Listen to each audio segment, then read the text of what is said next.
श्रीराम जय राम जय जय राम. श्री सद्गुरु ब्रह्मचैतन्य गोंदवलेकर महाराजांचे प्रवचन. 3 मे. निश्चयपूर्वक नामस्मरण आणि चित्तशुद्धी. मला अजून अमुक करायचे आहे ही कल्पना सोडून द्यावी. आता मी परमेश्वराचा झालो. आता मला काही करायचे राहिले नाही, अशी मनाची स्थिती झाली पाहिजे. हे परमेश्वरा, आता तुझ्या करताच मी जगेन. तुझ्या नामस्मरणाशिवाय मला काही कर्तव्य उरले नाही, असा निश्चय केला तर मनाला समाधान झालेच पाहिजे. नामस्मरण होत नाही कारण वयामुळे मन थकले, हे म्हणणे बरोबर नाही. शरीर थकेल कारण लहानपणी वाढणे आणि वृद्धपणी थकत जाणे हा शरीराचा निसर्गक्रमच आहे. परंतु मन थकले हे मात्र संयुक्तिक नाही. मन हा परमेश्वराचा अंश आहे, असे आपल्या दिव्य विभूती सांगताना भगवंतांनी सांगितले आहे.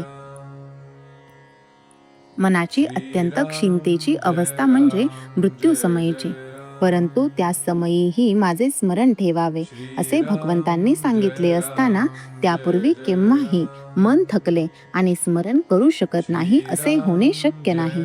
पूर्वी 6-6 तास बसून जप केलेला असेल तितका आता होत नसेल, तितके बसवणार नाही. मध्ये मध्ये झोप लागत असेल हे मान्य आहे, पण स्मरण राहू शकत नाही असे नाही होणार. मन थकले ही खरी अडचण नसून मनाचा इतर व्याप फार आहे हे खरे कारण आहे.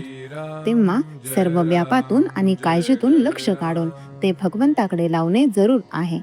पैसा अडका प्रपंचातल्या सर्व गोष्टी यांचा मनाने त्याग करावा. असा त्याग केला तर कार्यभाग निश्चित होतो, हे मी खात्रीने सांगेन. पैशाची वासना आणि लौकिकाची लालसा माणसाला भगवंतापासून दूर नेतात. त्यांच्या तावडीत सापडता कामा नये. लोकेशना आणि धनेच्छा या दोन्ही गोष्टींचा संबंध प्रपंचात वावरत असताना येणारच. तो टाळता येणे कठीण आहे, पण ज्याला भगवंताचे प्रेम पाहिजे आहे त्याने त्यांचा गुणधर्म ओळखून त्यांना वापरावे, म्हणजे त्यांच्यापासून उत्पन्न होणारे दोष त्याला बाधणार नाहीत. धर्माचरण, भगवत भक्ती, नामस्मरण आणि सत्संग हे चित्तशुद्धीचे उपाय होत. किंवा एकाच शब्दात असे म्हणता येईल की सत्संग हाच याला तोडगा आहे.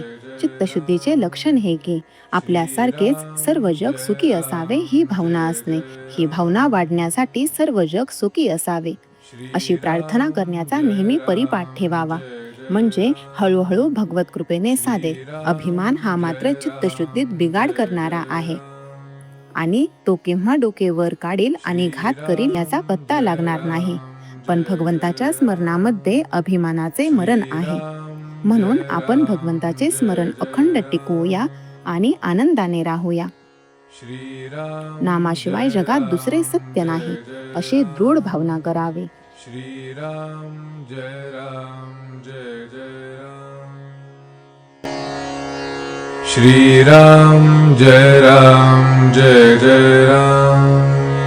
श्रीराम जय राम जय जय राम.